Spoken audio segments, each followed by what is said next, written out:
Welcome. I'm Dr. Liz, an entrepreneur, speaker, podcaster, mom, and wife. This podcast is about hypnosis, but also about all kinds of ways to help you live your fullest life, to heal, transform, to play the long game and go after the joy. You can see more about me at drlizhypnosis.com. Hop over there to get a free hypnosis file to decrease fear and anxiety, or one to increase emotional stability. They're there just for you. I hope you enjoy the podcast as much as I do. Peace.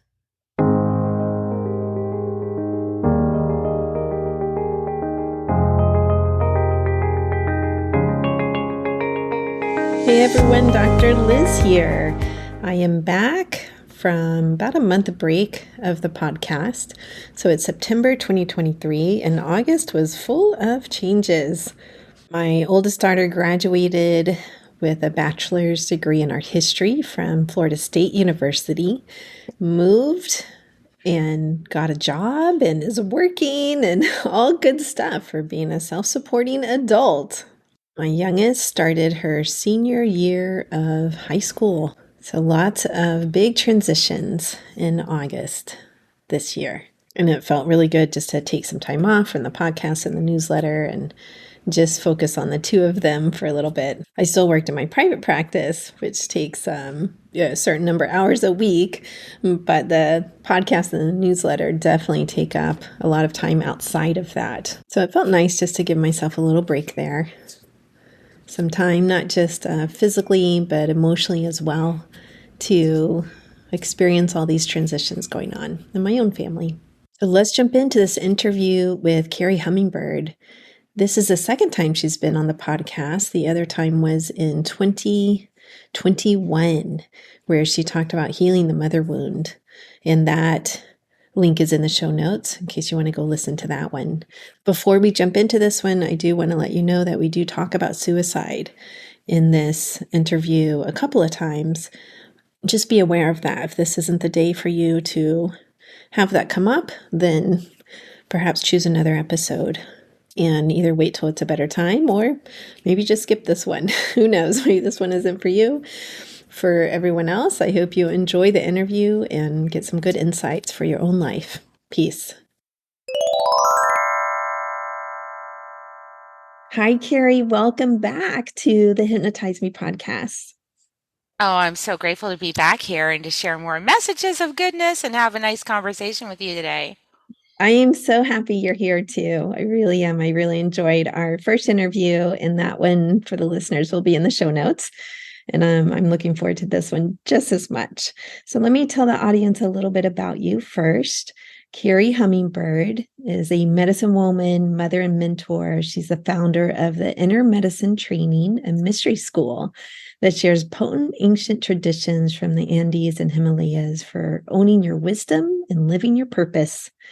She is the #1 international bestselling author of The Second Wave, Transcending Your Human Drama, and Love is Fierce, Healing the Mother Wound, and the host of the Soul Nectar Show. So Kerri started her podcast around the same time that I did, actually. So we're on similar podcasting journeys, I would say spiritual as well in different ways. But absolutely, we have some parallels in our lives that are pretty amazing, actually. So she inspires people to lead their lives wide awake with an authenticity, passion, and purpose that positively impacts others.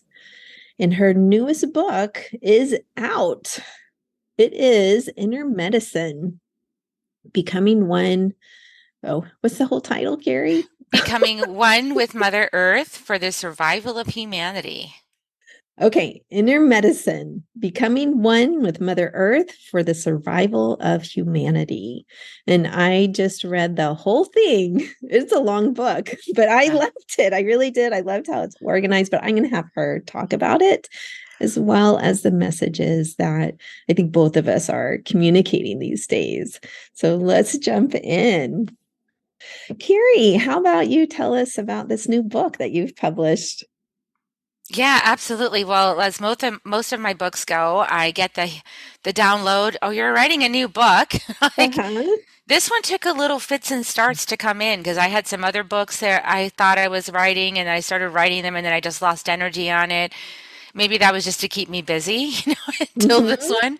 And then it was like, oh, I'm writing the book. Like I'm writing Yeah. the book that's going to be my medicine. I'm going to share this with people. Like this is my curriculum. Oh, okay, that's kind of a big deal. So Yeah. yeah, I mean, without trying to get myself all twisted up in knots over it, trying to make it perfect, I just said, okay, this is going to be my teaching book. All right. So, for the last, I would say 12 years, I always have to keep checking the time. It might be 13, I don't know, 12 years.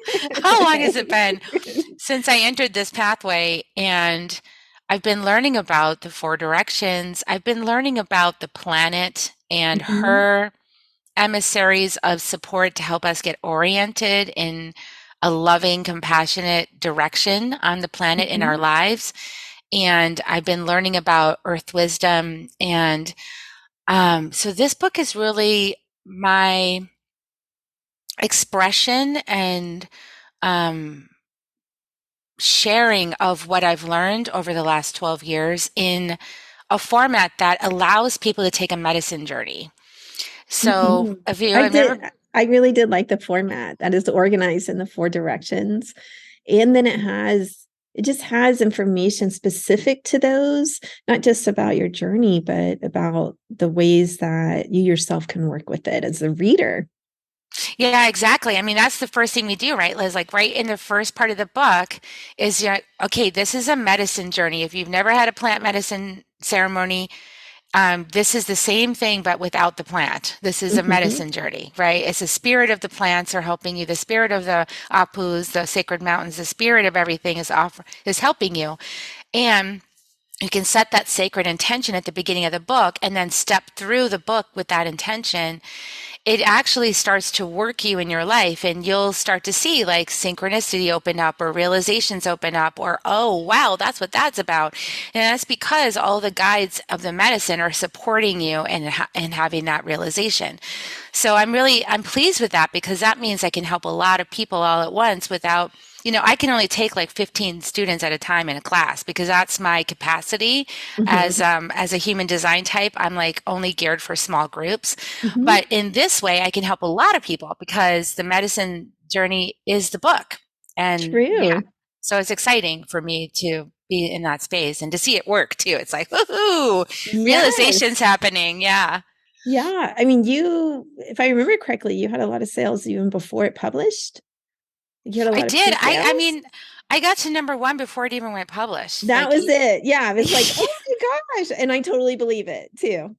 Like after yeah. having read it. Yeah. It was cool too because I mean, as a teacher, as an emerging teacher, of shamanism, it's like I got into the Australia was my first stop on the number one Okay. experience in the Hmm. shamanism category on Amazon. And I look it up and here's both of my books. Awakening to Me was my first book Hmm. and inner medicine both on the shamanism chart at the same time in the really high numbers like number one and then whatever that other number was for the Hmm. awakening to me, and then all around me are all of my teachers. I kid you Oh, not, I screen captured fantastic. it. I was like, I want to post this on my wall, like all of my teachers that helped me to gain the wisdom inside my own body. Here they Yes. all are, like kind of sandwiching me in love, on the chart. Yes. Oh, that's super sweet. Yes. So tell us about inner medicine. Like what do you mean by the term? Walk us through some of what it means for people and how they could use it to help transform their lives. Well, I love it because Dr. Liz, you do inner medicine with people. Like you help people access their inner medicine. Because when you're working in the psychiatry field or the psychology field, or you've been subject to it and the way it's been up till now designed, it's kind of like there's this idea that there's the expert and then there's you as the person on the Mhm. couch, Yeah. and that the expert knows more about your life than you know about your life, Mhm. and that the expert can decide like put you in a category or a label or a box and kind of like decide this is who you are, and that doesn't work for me. I Mhm. tried that for 20 years and that really left me really limited and um kind of feeling like powerless and helpless to do anything about my situation. And Hmm. I found myself slipping into this place that I don't normally go into of like, well, I guess if this is my diagnosis, I can't do anything about it. It's not my fault I'm acting out. It's not my fault I'm doing these things. So I can't really Mm-hmm. help it. So I'll just keep doing those things because it's not really my fault anyway. And I got in this place of like, well, that's just a lie, like Absolutely, it that is a is. lie. Why am I Yeah. telling myself this? And then the medications don't work, right? I was actually just referred to this book recently because of some other situations going on in my life. And it's like, I think more and more doctors are coming to this conclusion that, it's not the medications only work for a short time, they don't work forever. Hmm. And so you have to start asking, like, why is that? Why don't the medications work? And the book that I was referred to was Brain Energy by Christopher M. Palmer, MD. Okay, Okay. MD. This is a doctor, this is a psychiatrist. And he's saying in this book that he was helping all of these people to, the same way that I just described, right, as the expert in diagnosing them and giving them a pill and all this kind of, and telling them it's going to work, this medication is going to work, and then it doesn't work. And he says so in this book. He's like, Yeah. it doesn't work. So Well, I was in that camp for a long time, very anti-medication. But then my daughter had to go on, she didn't have to. She's severely depressed, suicidal. I kept trying to help her different ways. And then finally, I said, okay, I'm going to try them. If they don't work, they don't work. We'll go on with our life. And I'll say, I tried everything, really. But they did end up making a huge impact on her. They really did. And they really helped her in a way that psychotherapy didn't. Parental support, like friends, everything else that I was really trying for her. So I think it does depend on the person, but I am very familiar with that literature. And I think they're very overprescribed. People are not really looking into what are they doing to the body, what are they doing to the spirit. There's Johann Hari, who wrote an excellent book about this as well, how he was putting on antidepressants or anti-anxiety as a teenager, and how they stopped working. And then I call it the medication carousel. People jump on that medication carousel and they try to like change it and find another one and find another one. This one's not working anymore. And some of them have like really awful side effects, like worse than what you're dealing with. I mean, it's pretty bad. I think there are books coming out these days that are questioning, why are we doing this? And they don't know really why they work. Like they really don't from a physiological perspective. I imagine exactly. that's probably what the MD is writing about in that book. Yeah. Yeah. Uh-huh. I mean, that's what he's talking about is that there's what he discovered through his, and you can check out the book to see what he discovered, but it's in line with what I personally experienced, is that he is saying it's metabolism and it's the mitochondria. So when we shift the metabolism and when we heal the mitochondria in the cells, then the brain starts to have energy. And when the brain has energy, a whole lot of symptoms clear up that, I mean, we know we have the sad American diet, We do. we Yeah. know we have that diet. And Hmm. we know also that we're not spending enough time in nature. We're not spending enough time Yes. outside. Yes. And we're also not spending enough time in soul exploration, like in self inquiry, in the inner. So that's why my book is Inner Medicine, because just like you said, Ah, got it. Okay. Yeah, and Johann Hari makes very similar points about happiness, about being able to actually even move locations, change your job, right, exactly, leave the job. leave the job, move to a location that feels better to you, that somehow you connect with spiritually. You don't even And I understand love that. what you said too about the medications because I also have a similar situation with my son, and I did made the same choice. I was like, listen, we haven't tried this.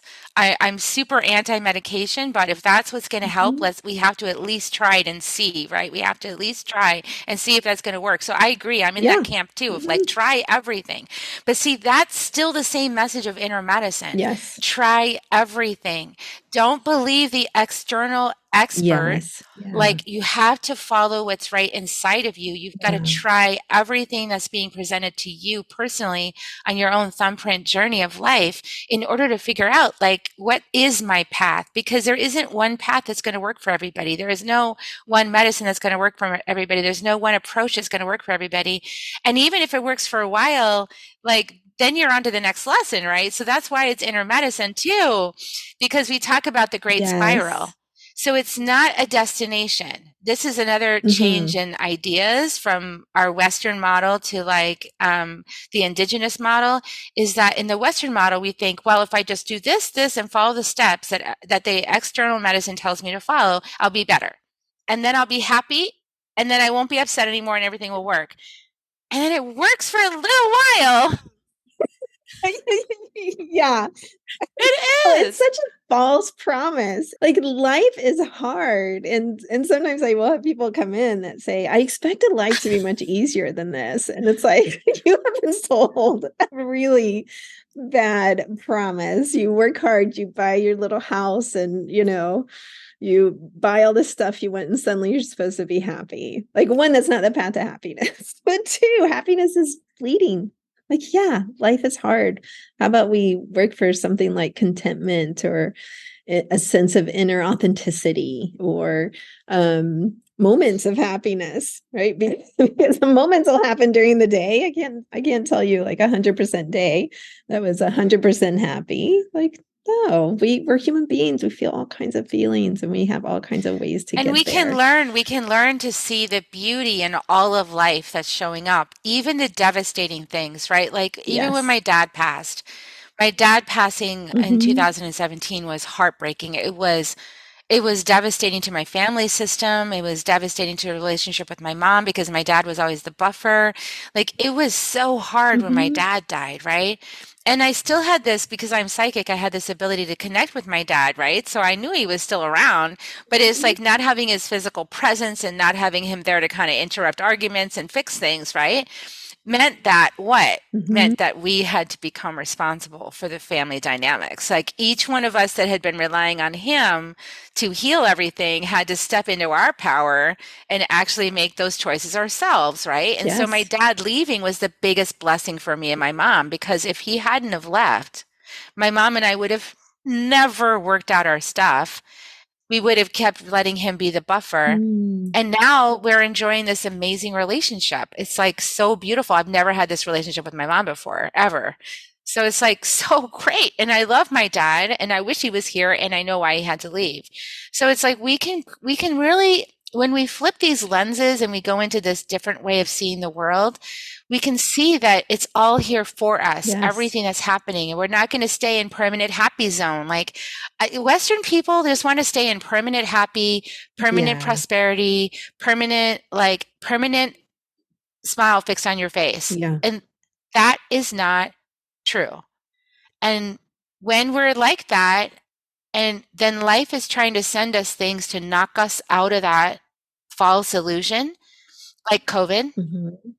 like Hmm. devastation, like loss, Hmm. like anything that would get you to crack open to feel the rest of the human experience. Yes, right. You Yes. know, and that's what I think inner medicine is also about, is really flipping that perspective and learning how to navigate inside for answers too, instead of outside. Like how many people put their authority outside of themselves, Dr. Liz, you know? Let me address that from my perspective a little bit because I totally resonate with yours. I do. But sometimes people put me into that box. And some of that is the system we're in. I don't take insurance because insurance requires that you have a diagnosis to be reimbursed. People still want that sometimes, though, if they want to get out of network reimbursement or something like that. But it starts sort of at this like fundamental level of our business system, let's say in this country, not so much in other countries, but definitely in the US, there's that like, oh, you have to be diagnosed so that we will pay for your such and such, and all of this stuff. And so it's like as a professional, you're trained in that when you go through school for me, PhD in clinical psychology in the 90s. So I was definitely trained in diagnosis as informative of how you're going to treat, because then treatment's based on research, let's say. All right, so here we are, flash forward 30 years later, and I'm in a very different spiritual place myself. And sometimes the way I see a diagnosis is sometimes people do want it. It's not necessary at all to help somebody access their inner wisdom. And the more hypnosis I do, it is irrelevant often. And at the same time, it can be informative in terms of someone being able to take that and use it to empower themselves. So I know in your book, you talk about being diagnosed as a borderline personality disorder, and I'm actually a specialist in that area. But what I say to people is you can recover, you can learn skills to where you don't meet this criteria at all. And or you access the really positive parts of your personality that others are defining as negative. So that part of you that is passionate, that part of you that does care deeply, like those are such wonderful, beautiful parts. So how about we look at it that way instead of, oh, this is something you are, you can't change, you're helpless to change it. This is you forever. And like you said, then it can become an excuse for behavior versus like, oh, wait a minute, let me step back here, pause. What is the choice I want to make? So really an empowering sense versus putting you in a box and keeping you down kind of sense. That's how I see it these days. Yeah, I love that you're saying that. I love that you're saying that, Dr. Liz, because one of the things that really healed me when I left, when I just kind of walked away from the whole psychotherapy model, and I Mhm. started just going, okay, life, what do you have for me? What other way? There's got to be some other solution for Yeah. me. And I ended up in energy medicine. And when I went to the Four Winds with Alberto Vialdo and I studied energy medicine, one of the major things that he does is he says right up front, your diagnosis is BS. He's like, that's not true.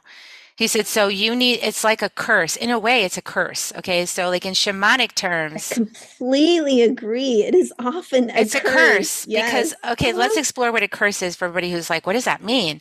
It means that you're predicting a future outcome for someone and a present outcome from somebody using a term that is predefined and it has certain qualities to it, and you're placing them in that box, and it's like a little cage that you put people when that they don't know how to get themselves out of that, and they believe you, they take it on as their identity. Yes. And so when Yeah. you take on something as your identity, you think you can't get rid of it. You think you can't change it.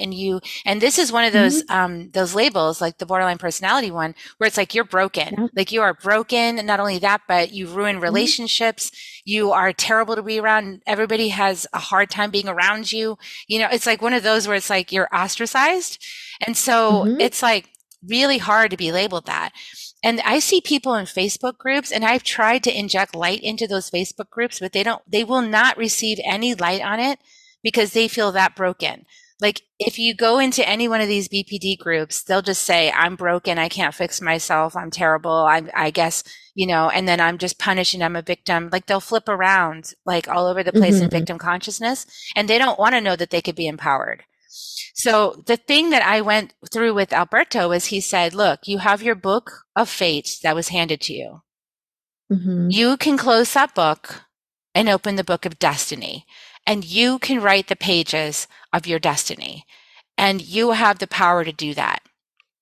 Yes, That absolutely. changed everything for me because I went, okay, so what do I have to do in order to write my book of destiny? I have to be willing to lose my identity.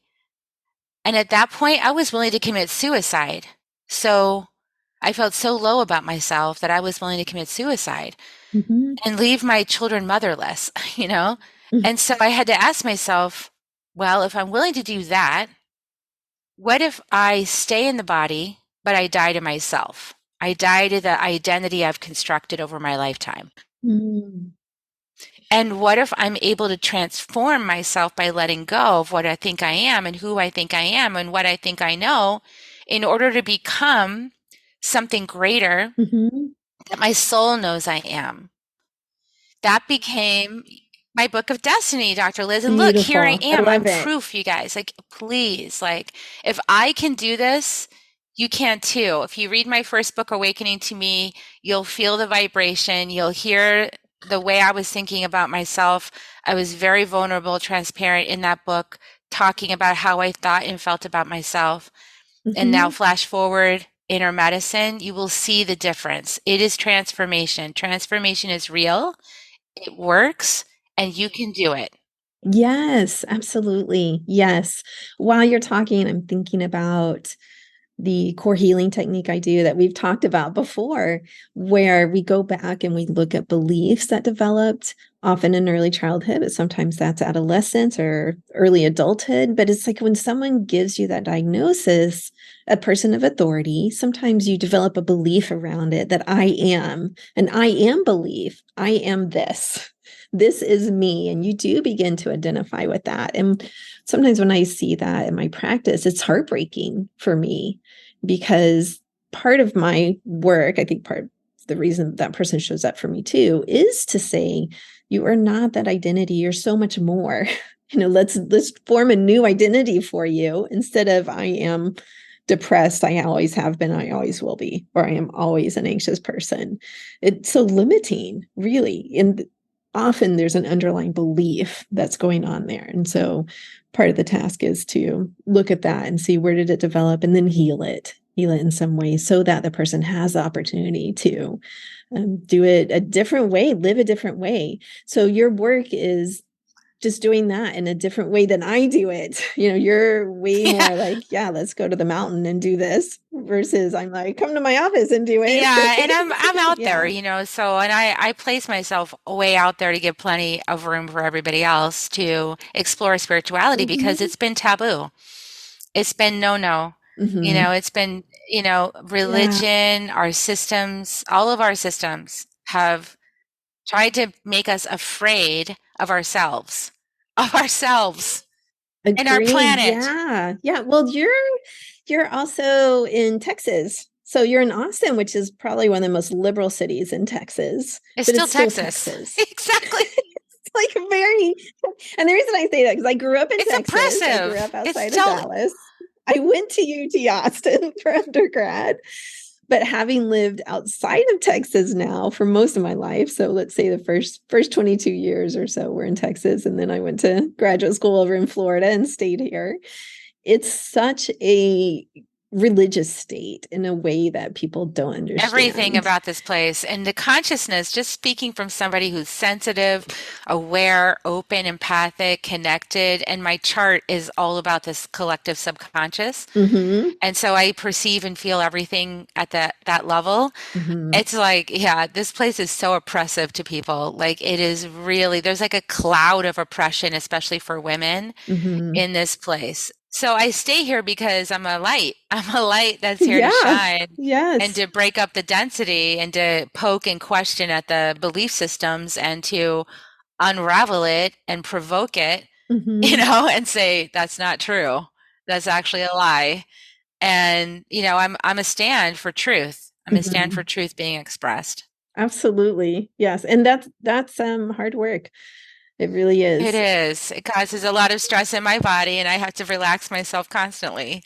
Yes. Yes. The last time I was in Texas was like around July 4th, 2018. So it was when I met my husband actually, and he has family in Arkansas and Louisiana, and some of my family origin is still in the Plano area outside of Dallas. And so we sort of did this family tour. We had just met and he wanted me to meet his mom and some people who are important. And I said, well, as long as we're that close, I might as well go visit my family. I don't really visit that much. In fact, I had not been back since 2013 when my mother passed away. So I went back for her service and funeral and had not been back to Texas since then. After that trip, I said to him, I never have to go to Texas again. Like that is a release for me. I never have to step foot in that state again. Like, and who knows, There's a I might choose palpable to. Okay. But There's actually a palpable difference, like when in the energetics, like when yeah. I drive a lot to Santa Fe because my teachers are out there. And Oh, so yeah, I'll drive lovely. across Texas and into Uh-huh. Santa Fe. And when I cross over into New Mexico, there is a palpable difference in the energetics. I bet. It is just like night and day, you know? Yeah. And then I Yeah. get aware of like the oppression I live under here constantly. Yes. It's like, wow, this is strengthening me. But see, again, I look at it like, oh, I'm strengthening my light. I'm strengthening my capacity. You know, the tension of this place and the oppression of this place allows me to strengthen my capacity to deal with untruth and hostility and negative energies and negative projections and all of those I things love that that. get Yeah. stirred up even in my neighborhood because people are so, very religious and they used to come to my door, and try to convert me. And I finally just told the woman, I said, listen, my ancestry is part Cherokee. And so Hmm. we were actually killed and Hmm. displaced by Christians. And I'm not going to embrace this. And you can stop coming here because it's offensive to me, actually. Good. So I guess they put me on the list of do not go there. You know, don't bother this woman Excellent. anymore. Yes. Yeah. And I think too, I mean, right now I'm living in Florida, which is like, geez, the whole state is, I don't know what's happening to the state, but it's shifting to like craziness. What I define as craziness, like super conservative. I mean, Texas, they pretty much you get a birth certificate and a gun. And in Florida, it's headed the same way. So it's like, here you go. But it's craziness too here. My point in saying that is wherever we are, it seems like we also find our community. That's really important wherever you are. So it's like, yes, I love your frame on it. I am developing strength and perseverance, and I am the light here for people who need you in that community that you're in. And that can be developed anywhere. That it's a perspective, it's an attitude we take. Yeah, and it's a lighthouse. And so rather than trying to avoid problems, I mean, this is really like the message of inner medicine Mm-hmm. is rather than try to avoid your problems or put a band-aid on them or just not feel them or not know that they're happening Mm-hmm. because you're taking a medication or whatever. Used to be mine was a bottle of wine, like Mm-hmm. rather than distract and avoid it, it's like be with it. Actually embrace that challenge and see what does it have to offer me? What like soul evolution does this challenge have for me as I embrace it and move through it and really adopt this idea of it's for me, by my soul, and through me that it's evolving me, and that is my medicine. And your bag gets real big, when you look at Yes. life that way. Yes, it's so hard for people. Like they consciously say, I don't want to feel this. I don't know how to do this. It feels too overwhelming. Like what would you say to them in that moment? I know what I say, but I really want to hear your wisdom Well, here. I can understand that feeling sense if you've bottled up your emotions for a really long time Mm-hmm. and you stepped over yourself a whole bunch in your life. Mm-hmm. And you're at the place where even the tiniest little stupid thing can set you off and you're just so upset about it. That's because you've got a backlog of like a whole lava ocean of anger and Mm, resentment and betrayal and all that stuff brewing inside of you. yes. And if you don't actually release that stuff, you will take it out on somebody that doesn't deserve it. Mm-hmm. And, so you want to be responsible about it and feel your feelings.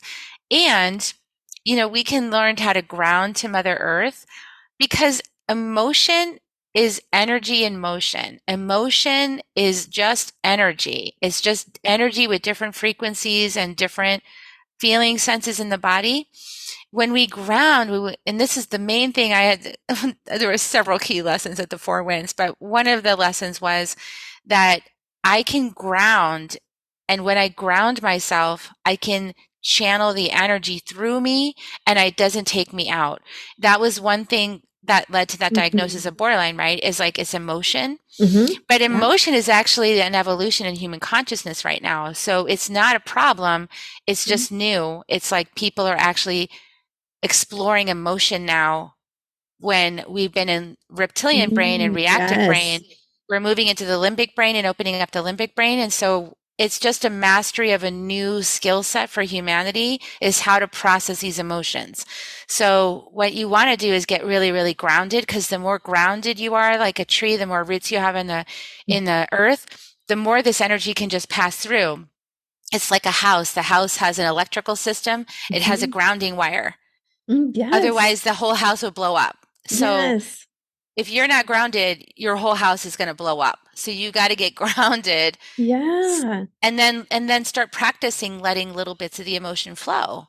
Start Love practicing letting that. it, and trust, like it'll pass. It's a wave, right? It'll pass. If you let it pass, it'll just pass through you, wash you clear, and it'll be gone. It might take an hour, it might take a Mhm. day, it Mhm. might take a week. Mhm. It'll pass through you and it'll be gone. And then the next wave of emotion, you can just become like this hollow bone that the emotion just passes through, and you can just be even not even taking it personally, like it's yours. It's not yours. It's just emotion passing through. That's all it is. And then when you get into that place, you can just allow it to be exactly what it is, and you don't take it personally and don't make it about you. It just goes through. Oh, I love it. I love it so much. That sounds really a beautiful way to frame it for people and for them to experience it as well versus traumatic.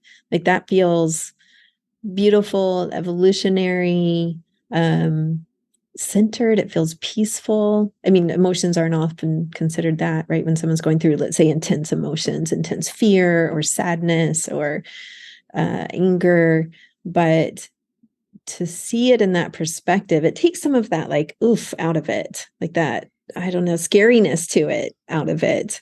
And maybe that's just my perception here of it, but it's No, like, but but I it's prefer to actually feel, honestly, I'm not someone who covers a whole lot. So It's actually important to feel it. And here's another enlightening thing I realized. I was like, wow. I read that book Power versus Force by David Hawkins. And when you look in that book, he shows the matrix of they've muscle tested the matrix of all of the human experiences, the emotions. mm-hmm, Shame's at the bottom. mm-hmm, But two stops before you shift over from fear into power, into true power, which is love, yeah. when you two stops before is anger. Oh, Anger is fascinating. fire. Yeah, yeah, It's firepower, it's purification, yes. and so it purifies you. As you allow it to move through you, it Mm-hmm. purifies and clears the false, because the only reason the anger comes up is because something not true is in your face Yeah, and inside of you, right? And so the yes, anger arises to redirect you and to help you have energy and momentum to move through the false and motivate yourself and get moving. And yes, yeah, that's it's why very anger's there. energizing. Yes, And yeah. we have a whole society that says you can't be angry. Yeah, well, I think it is. I do see it evolving though, that now that is more and more okay. I love how you framed how the task now is to learn how to handle emotion because people do complain. Like, I don't know, our generation, we're about this, we are the same age. I don't know when your birthday is, but we're both 53 on this interview.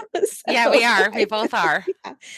And I will hear my generation complain about how emotional like teenagers and people in their 20s are now. And it's like, yes, they are. To see it as like, oh yes, these kids are feeling now. They are in a way that kids did not feel in the past. And they have had different traumas, like worldwide traumas that probably kids have not had since what, like World War II or something, where the entire world feels like it was affected. Um, and they're feeling their way through that. But it's like they don't often have the development yet to be able to really work through that and write through it and learn the skills to do that. I mean, the task I think is that they do learn the skills to do that, but it's not something that's so negative. Like, why complain about that? These are It's actually super positive feelers. because Yeah. it's helping when you feel your emotions. you get into your body more, which is embodiment. Yes. And when you're in your body, your heart can open. And when your heart opens, you start realizing the effects of your words and the effects of your actions. Yeah. And you let your heart and your body tell you when like something landed the wrong way, or, oh my gosh, no, I need to say that a different way, or I Hmm. don't feel okay with myself that I said it that way. I need to go apologize. Like, Yes. and then you see less and less of the narcissism trait. Hmm. That's why it's so highlighted right now. Like people are really annoyed by this narcissist empath thing, that Yes. conversation. But I don't even like to use labels like that. I use it just to tell people like that's what's going on. Uh-huh. But it really is the disconnection from heart and feeling. Hmm. That is what that narcissism is. It's not. It's a really deep wounding inside and an inability to feel. And if Hmm. you can't feel your feelings and you can't actually go inside and feel that, then your heart doesn't open and your heart stays closed and you're in Yes. defense mechanism because you don't Yeah. want to And be not wrong. correct. And not able to empathize with other people. That's what that is. Yeah. If you can't soften all that and feel your own feelings and feel and heal those core wounds inside, then your heart can't open. And then yeah, you're closed and you won't like negotiate or feel or want to hear anybody else's perspective because you're in total walled off mode. Like I don't Yeah. want I and I realize that people like that are in so much pain that they cannot feel one more way that they're wrong. Like they just cannot have Mm. one more way they're wrong show up. So rather than be angry with them, which is giving them more reasons to feel bad, it's like, okay, I see that you're not capable right now of Mhm. facing yourself and your own feelings in your body and the traumas that have caused you to feel that way. And, and so it's like the answer is to soften. The answer is to be more gentle and more understanding and more compassionate as empathic people, like to just soften all the judgment around that and just be like, wow, this person's in a lot of pain Mhm. and they don't want to feel it. They're walling themselves off from themselves. And it's not about me that they're doing that. It's not about me at all. The fact Oh, that they yeah. won't Yes. apologize or they won't tell me, it's not Uh-huh. about me. That's the most compassionate take I've ever heard on narcissism. And I've heard a lot. I am so impressed. Okay, having had to deal with narcissistic mother myself, narcissistic ex-husband, who even yeah, it's funny. Yesterday was Mother's Day. Yes. Yes, before, this is the day after Mother's Day that we're recording this. It'll air later, but we're recording the day after Mother's Day. And my ex-husband sent all these pictures in the group chat, in the family chat of my girls, my two girls, with him. Okay. I talked to my daughter later. She's off at college. And she started laughing. She goes, "Did you realize like you weren't actually in any of those pictures? It was all with dad." And I said, "Yeah, I thought maybe I'd just save him for Father's Day, like send them back to him, like here." And she and I just sort of laughed about it. We thought it was funny. And there was a sense of like, that's just him. Like it's nothing about me, really. That's just him It's trying to not about you. communicate. And I think his intention was like, oh, here's pictures of your kids on Mother's Day. I think 10 years ago that wouldn't have happened. It would have made me so angry. It just would have been like, oh, you're such a dick, really. Like, what are you doing? But now with a lot of growth and a lot of work around it and more understanding, I think, around narcissism, it's like, yeah, that's just him. Had nothing to really Yeah, do with it's me. He just wasn't trying to offend me in any way. His intention was actually to give me something on Mother's Day. It was just his delivery that fell a little short. but the disconnection, when the heart's closed and you're in kind of defense mode and protection mode, you don't really know how you're landing with somebody else because you've turned off all your sensing filters, right? Like you've Yeah. gone numb. Like you're numb. You're not feeling anything. So you really don't know. And then that's why so many people rely on the brain, right? But Hmm. the brain is that's where, the egoic self lives and the false personality. And the Hmm. false personality can really get you twisted up and it can Yeah. make you do things that you think are right in the moment, but it's really not right. Your Okay, brain so is just lying to you. yeah, how do people recognize the false personality? So the greatest way to recognize a false personality is to start embodiment. And that's why this path is so powerful. When you enter a container where you're practicing the four agreements, for example, which is Yes. a Toltec indigenous wisdom, Hmm. when you start practicing the four directions and opening sacred space, when you connect with nature, when you connect with your body, when you feel your feelings, Hmm. that starts to wake up what's true. It Okay. starts to wake up. It cleanses and purifies your vessel, and you start to wake up to what's true. Because when your vessel's all clogged up and you're sort of like keeping it that way, Mhm. you're kind of like there's no release valve, and then no information is getting in or out. So when you unclog the pipes, so to speak, you start to have some spaciousness inside of you, and that spaciousness is your greater intelligence. And your Mhm. greater intelligence starts to inform you, like, huh, that doesn't feel right. And your body starts to tell you, huh, I don't think that's true. You'll get a tight throat, or your stomach will get all upset, or some little other clue will happen in your body that tells you something's out of alignment, something's Mhm. not true.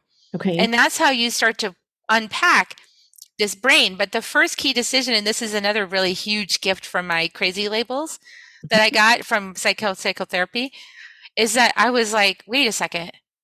So if my mind is crazy, why would I listen to anything it has to say? Like, Oh my gosh. why, if, and I thought about that quote from Einstein, like this insanity is really about still doing things the same way. Yeah, So that you don't have to work. get Yeah. outside the system in Yes. order to reprogram it Yes. My mentor said to me just the other day that often he'll say, the mind tricks us all the time. The all mind's the not time. accurate. So It's it not. is a process of sometimes tricking the mind back, but I really like yours. It's like, okay, let's see what it feels like. Let's see if we can get a sense of what that deeper true self feels like, not necessarily the mind. And that is often an embodied sense that people end up, And doing that all the ways you meditation just cited.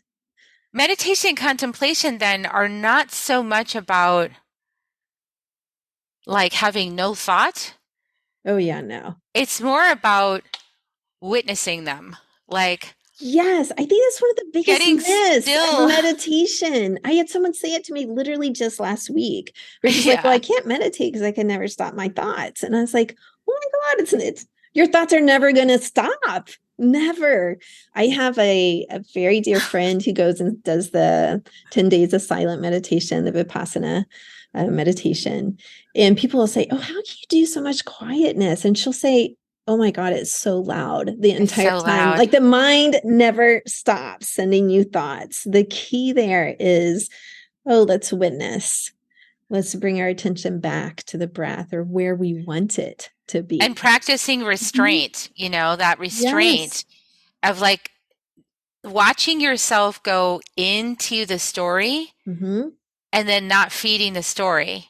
And Yes. this is also the game of emotions. So it's like the story will Mm. often provoke the emotions that you actually need to feel. Hmm. And so the story can be useful. And this is what I wish all psychotherapists would realize. And I'm heading out there to share this message. Yes. Let clients tell the story until the emotion is there, and then practice restraint. No more story, just feel. Feel, no Mhm. words. Just feel. And the feeling sense of that and moving through that emotion will actually clear the whole story Yes, if because they it's can just a get to it. story. I think you're picturing like really evolved people who can get to the feeling. Sometimes they Yeah. can't get to the feeling. Is And that's is because of part all of of the why they're there. barricades. Yes. Yeah. So, meditation is exactly like you said. It's like the reason people go to 10-day Vipassana retreats to be quiet is so that they get still. They don't Mhm. let themselves distract from Mhm. the inner reality, from the Yes. inner conversation. They let themselves be still so that they can witness it all. Yes. And there's no distractions from the outside world to take you away from the awareness of it. Right. And when you're doing that, you can actually clear so much stuff just by being still and being with it. not letting yourself distract or go away from it, but really keeping your focus inside and not on other people. When you Yeah. come in, it's amazing how much you can shift. And this is, if you can't go on a 5-day retreat, try a float for a couple of hours, dark and silent. Like Yeah. just lie in the float, dark and silent, nothing else but you, and just be with it.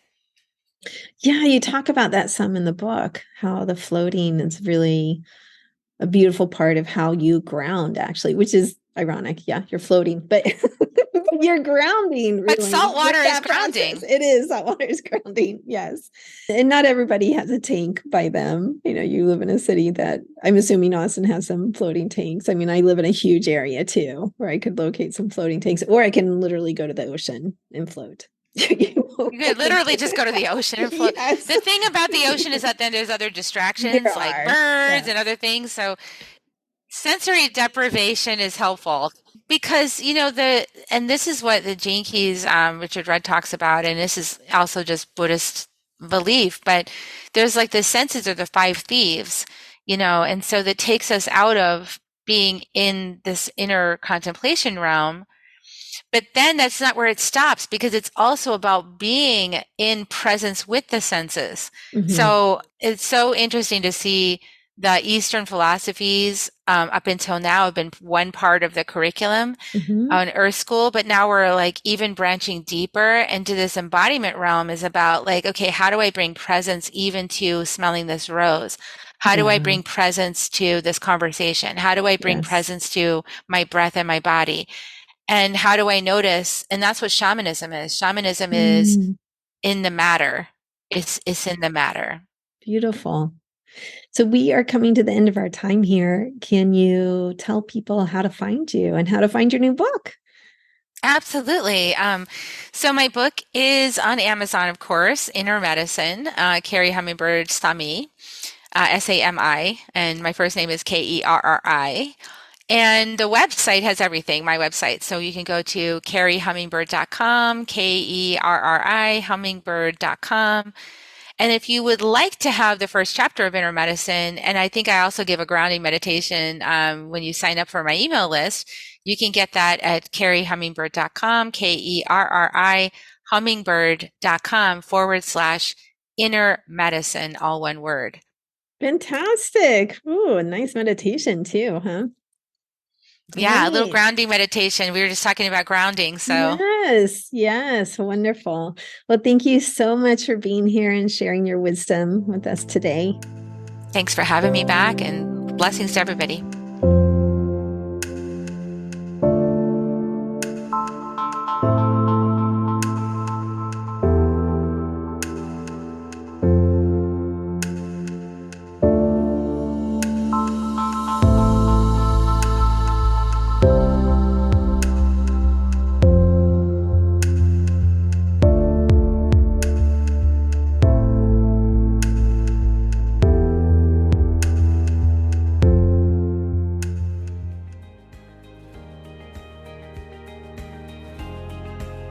I hope you truly enjoyed today's episode. Remember that you can get free hypnosis downloads over at my website, drlizhypnosis.com, DRLIZ hypnosis.com. I work all over the world doing hypnosis. So if you're interested in working with me, please schedule a free consultation over at my website, and we'll see what your goals are and if I can be of service to you in helping you reach them. Finally, if you liked today's episode, please subscribe to the podcast or tell a friend. That way, more and more people learn about the power of hypnosis. All right, everyone, have a wonderful week. Peace.